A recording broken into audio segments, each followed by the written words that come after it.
leaders of the HR technology companies are here, and you will be wondering what's the purpose of having all of them in one panel. And I'll tell you what we were thinking. When we were designing this session, we thought that there's so much knowledge and there's so much insights that I think as a service provider you have, because you see the world from that point of view. So what is it that we can learn from all of you? And there were three things that I was personally very curious. The first thing is this whole point about building a business case. And we talk about it a lot. And you have seen companies doing a great job on building business cases, and we want to learn from you. The second thing is about navigating decision making within the organization, because at the end of the day, as a HR leader, you may have that commitment, but you will have to get your CFO aligned, and you will have to get your technology head aligned, your CEO aligned, your operation leader aligned. So how have you seen organizations do that very well? And the third piece is really about how do we take implementation to the next level. Once we get the business case, we got our teams aligned, we get the technology on board, now what? And that's what we're trying to cover in this session. So thank you so much and welcome all of you. So let me start with the first question, Arun, and I'm going to come to you first. Arun had today he leads the Pluralsight team, but he brings tremendous experience working with Microsoft for many years, both in India and Asia. So he himself has not only worked with the HR community, but also has worked with governments and education and so on and so forth. So if we were to ask you about what are the tenets or those ways to really build a successful business case, not only for HR technology, but generally about technology, what would you like to share with us? So when we look at business case, the historical way of looking at business cases have either been based on cost savings or increases in efficiency. That's how most companies have been looking at building out a business case to justify an implementation of a solution. But I think when we start to look at the digital world and we start to look at the imperatives around transformation and how companies are looking to transform, I think we need to add a third dimension to it, which is to say, what's the cost of losing business if we did not do that? And I think in many cases, when we start to look at making a new decision, we may not have all of the information that we would normally have to make a business case. And in this case, it's going to be a leap of faith that people need to take and do, which is to say, if there was no solution that existed today and the transformation was not going to be fast enough, then what's the cost that we're going to pay for that? What's the opportunity cost lost? And I think that becomes the basis on which many companies today are making those decisions around the business case. A good case in point would be companies going in for solutions around employee experience. Yeah. In today's world, I think with the kind of attrition that we have, the skills and the talent challenges that we have, is something around employee experience a mandatory factor to have, or is it something that could be optional? The answer is it would be mandatory. And would you put a business case around it to say that here is how much I could save or grow? No.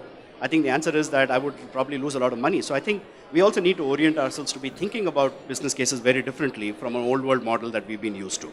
The orientation of our mind from just pure efficiency to really look at effectiveness. Effectiveness and the cost of not having something there, and what could be the downside of doing that, I guess, is what we need to probably be looking at.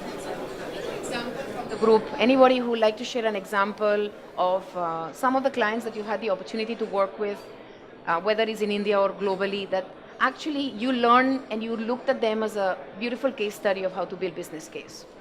Any of you who wants to share? Sure, and I would come more from the learning side of HR, right? And one client, and happens to be a company which is into IT, yes. For them, the business case, and I think it comes simply from the word business case at the end of the day, right? So it's not about saying, looking at what's good, the softer benefits as such, but the hard benefits of actually going ahead and implementing a technology solution. So this company, their challenge was really about training people on Agile, all right? And this was not a good to have requirement, but it was a business imperative that they had to train. So they had to train 120,000 people within 6 months on Agile. Okay, classroom was not going to work. And hence, this part about what I am doing today, whether that's going to work or do I need to completely go for a new solution, was the thought that really came in. So here, they went in for online learning. They were very clear about that. And they trained up these 120,000 people within that 6-month time frame, very clearly looking at the business being ready at the end of the day to meet up with the rapid changes that are happening in the IT space today. Yeah.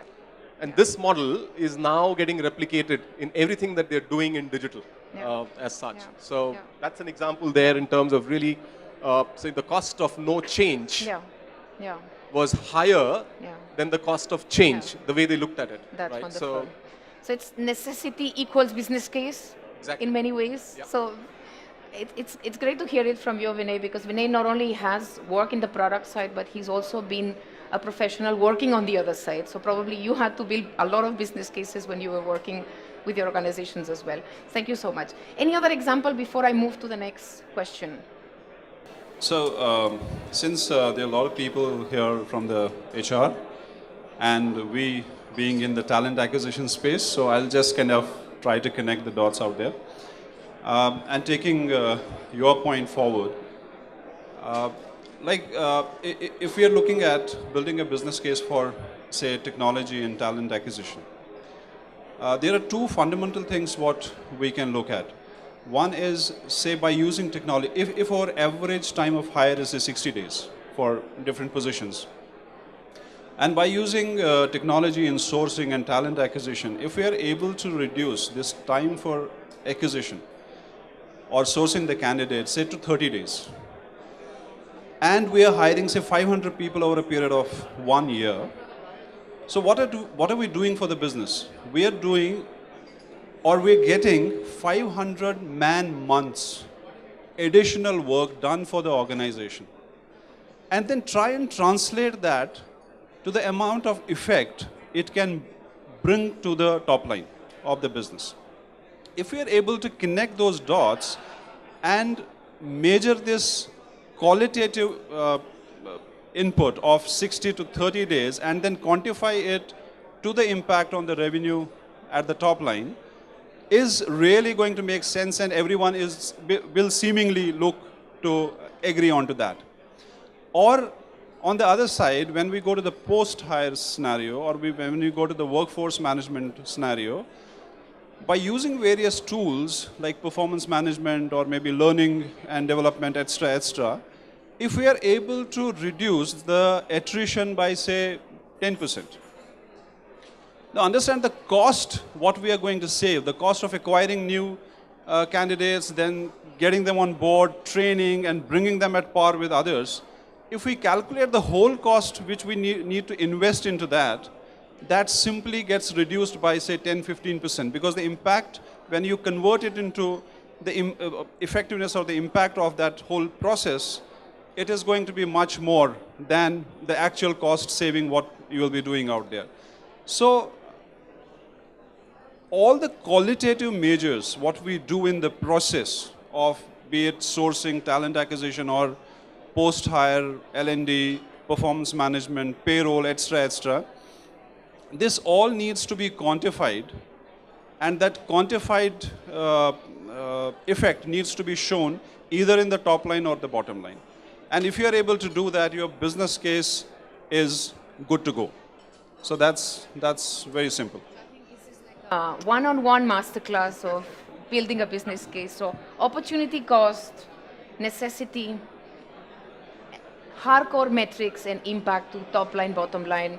3 steps to get your business case going. Easier said than done, I think so. I think theory is always a lot more easy to think through, but it's really the practice of putting it together. So let me move to the next point, Arun, and I'm coming to you on that. How do we get the rest of the team aligned? Because at the end of the day, as a functional leader, you can't do it alone. You will need your peers to buy into that, because this is not an HR transformation that we're trying to do. This is an organizational movement. So hence, besides your finance team that will finally need to approve those budgets, and your CEO and so on and so forth, you will also need the business leaders on your side. You will also need everyone who is a change manager. So how do we get that aligned, and what have you seen great companies do?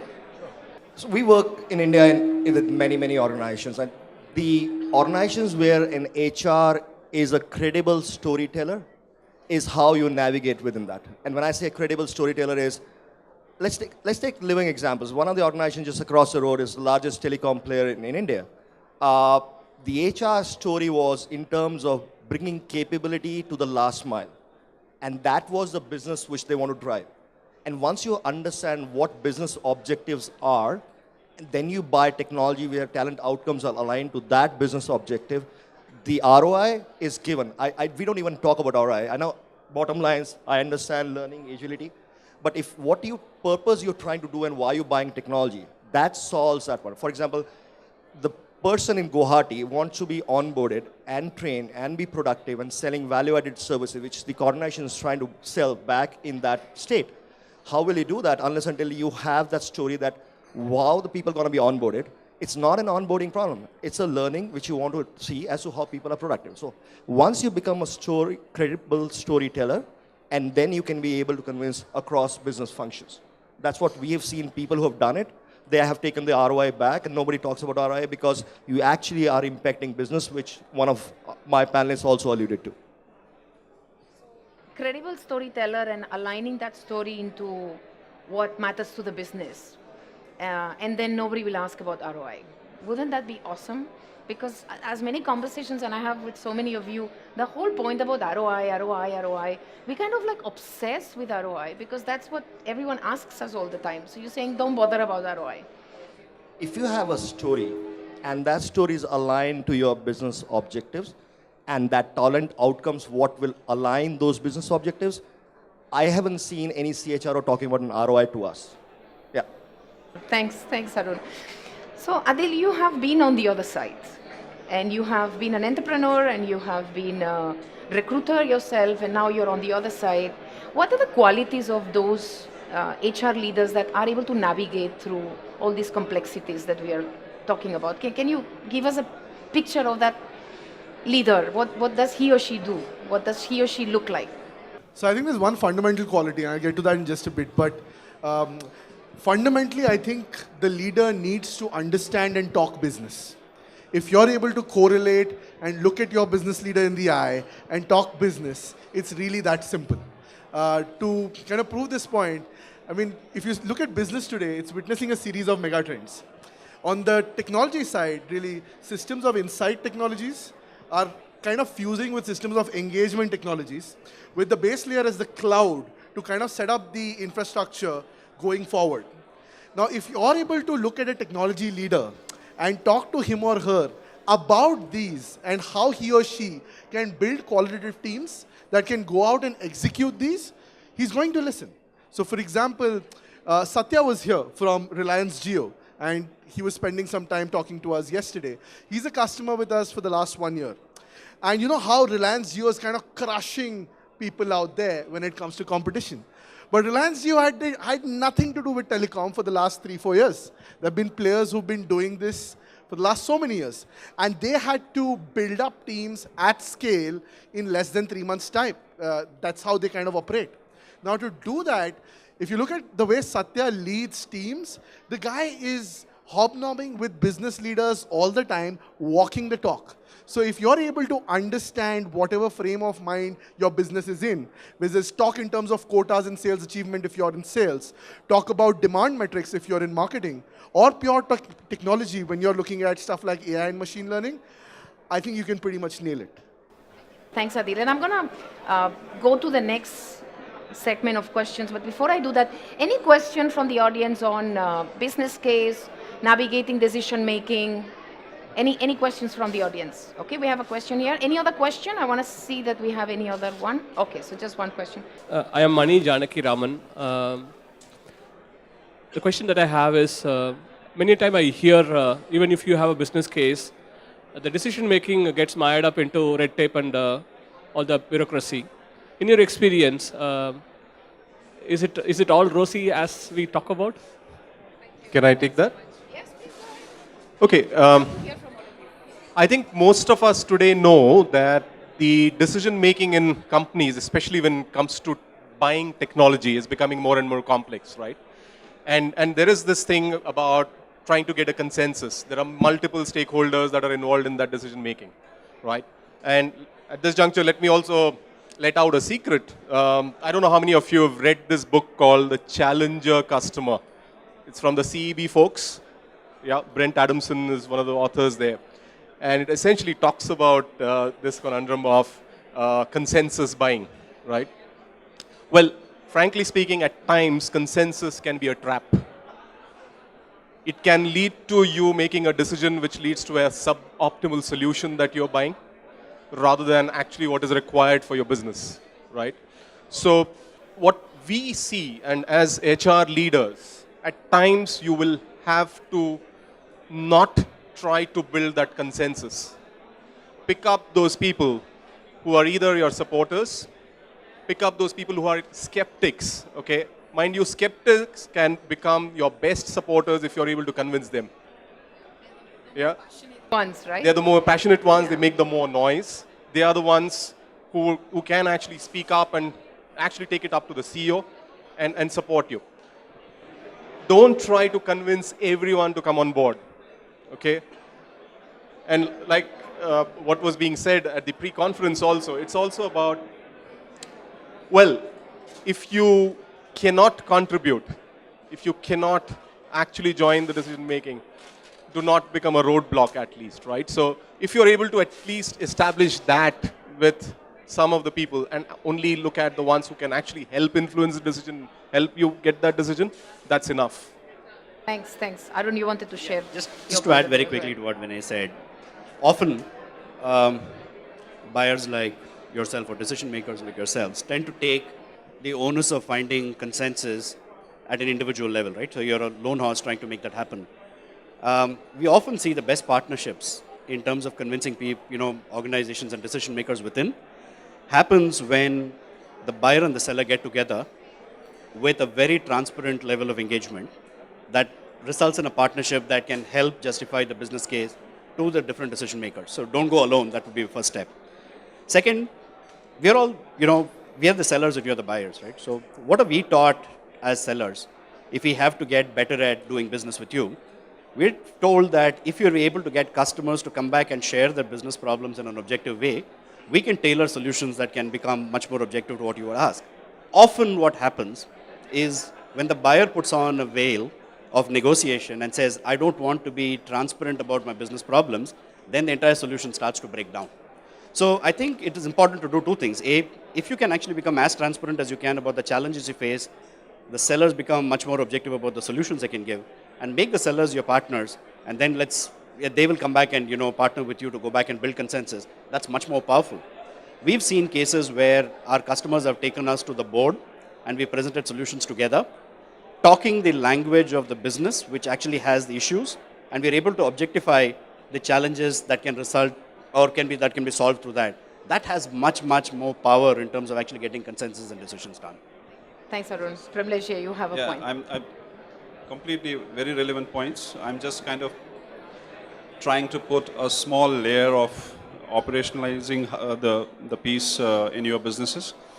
I've seen a couple of successful CHROs doing exactly this in a way where they will put the problem statement on 1 or 2 slides and go to all the relevant stakeholders in their business. They will tell them that this is my problem, maybe 1 or 2, and I'm here to seek a solution from you. He may go to a CFO or a CEO or a CTO or a CIO, and in the first instance, he will pick the brains of all of these, that how they think about these problems. After connecting with all of them, picking up their brains, come back and put the entire story together and take it back to them.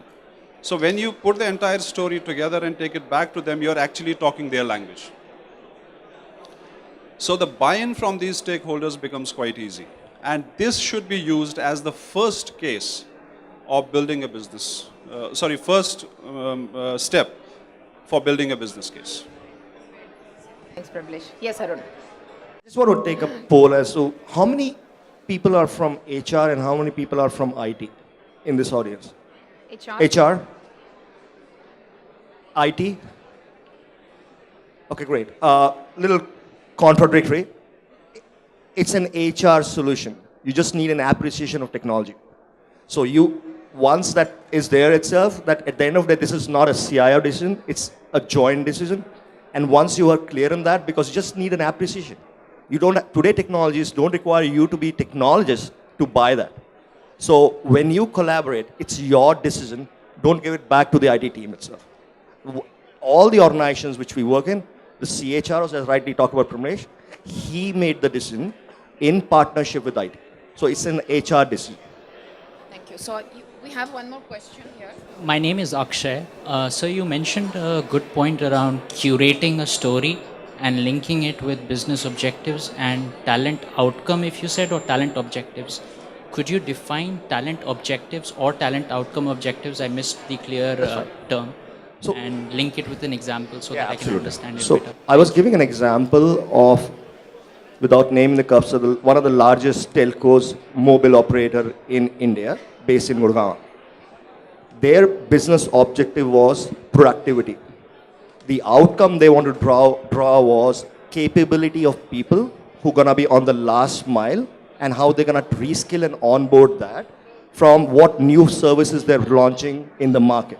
So I was saying align productivity with capability along with technology. That was I was trying to. Does it make sense? Okay, great. Thanks. Okay, all right. Okay. Any other question before I move to the last question? Because actually we have just 7 minutes to go. And we have two options. Either you want to hear an insight from each one of them about how to successfully implement technology. So that's one route we can take.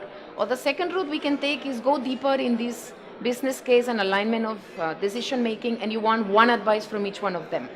So do you want implementation advice? Implementation advice? Do you want more of business case and alignment advice? What about the rest? You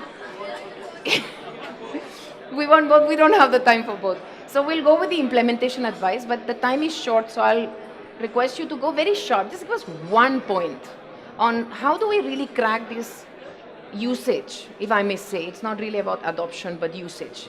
How can we actually crack this? Just one nugget from each one of you before we close. Yes, Adil. I'll start. I can give this example in particular about ABB. And ABB is a Swedish multinational which actually deals with robotics and automation. What they wanted to do was they wanted to figure out which part in India should I go out there and set up my business. Now, as partners of Belong, it was nice of them that they came out to us and told us that, look, in confidence, we're going to come to India and we want to start hiring here actively. We know that you guys can help us hire, but the question here is which market do I go to and set up my center? Can you guys help? What happened was, incidentally, we had just started a beta service for something called Talent Maps.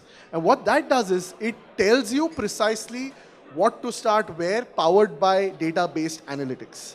We decided to throw a beta to them.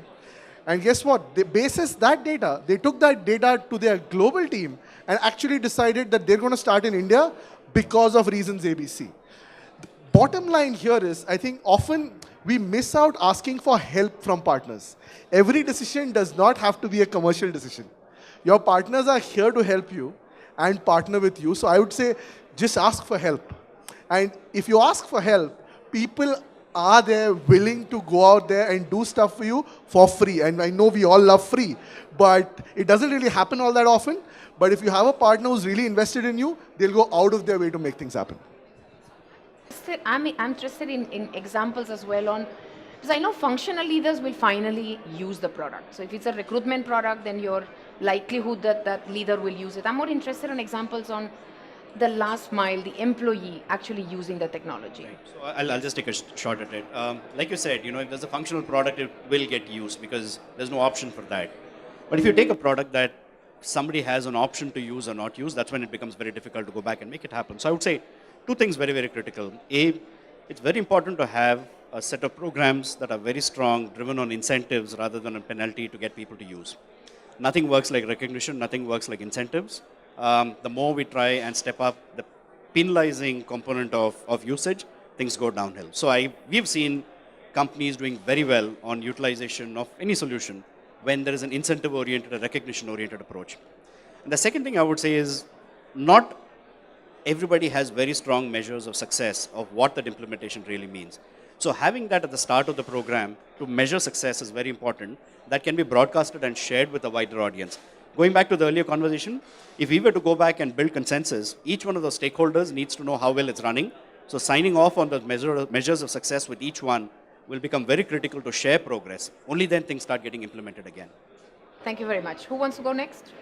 Yes? I would say there are two points very critical to when we talk about implementation or adoption. The first and foremost is the buy-in from your team. Like before making a decision, you have to be sure that do they buy in into the tool or into the technology what you are putting in place out there. Which means that you have to communicate with them beforehand using enough information and making them aware about what difference this technology or the tool is going to do to them. Because people will adopt it only once they are convinced that this has got something for me. If people don't believe that it has got things for me, they will always try to show it off. That's one. Second is, what we experience in most of the businesses where adoption or the implementation fails is that there is no clear ownership of the process or the adoption process. HR might think that this is a technology issue, or technology might think this is some other issue or whatever.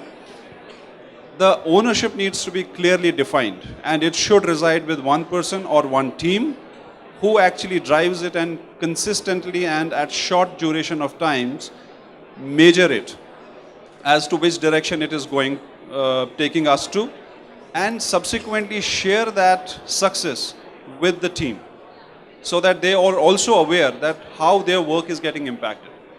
If these two things are taken care of, I think it becomes much easier.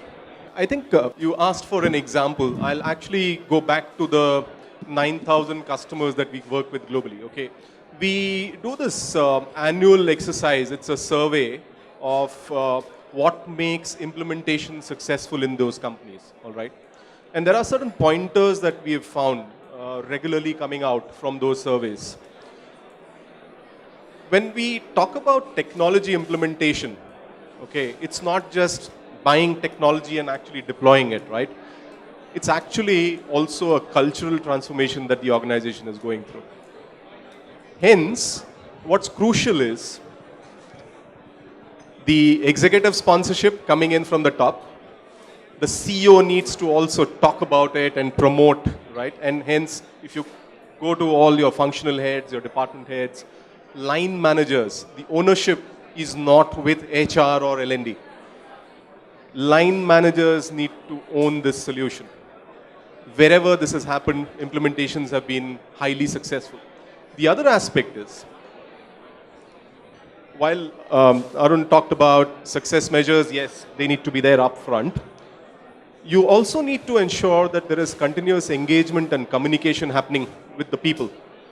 Because it's very easy to see a spike in the beginning. So what you call as a new toy syndrome. Everyone gets excited, everyone starts utilizing. Suddenly you have fantastic numbers coming up. People say, oh, we've got 95% utilization or 100% utilization. Year 2, zoop, it drops, right? And then it gets very difficult to really bring it back up. This is where finance starts asking you questions about ROI and all of those things, right? Timing is absolutely wrong from that point of view. Hence, continuous engagement, communication with your people is paramount there to ensure continued sustained success. Thanks, Vinay. And I know Closing remarks, yes. We have seen one thing is the fascination with one thing is my process. And that's the biggest bottleneck. You bought technology as a catalyst for a change, and you don't want to change. Which is kind of surprising to us because you brought us to drive a change agenda. And every company which we speak, and many of our customers who are here in the room, is the fascination with my process. And everybody has a unique process, we understand, but the software was built to take that complexity in change, and it was built for enterprises which are global in nature. It brings the best of breed technology, and hence it takes you to the next level. If that openness comes in, we see successful implementation. Thank you so much, and I think we can go on for more time, but it's been fantastic. Really, truly thank you. I think this is the first time that we've got the product leaders together on one stage, and it's been fantastic learning for all of us. So thanks, Arun, Vinay, Adil, Arun, and Tremblesh. A big round of applause for them. Thank you, sir.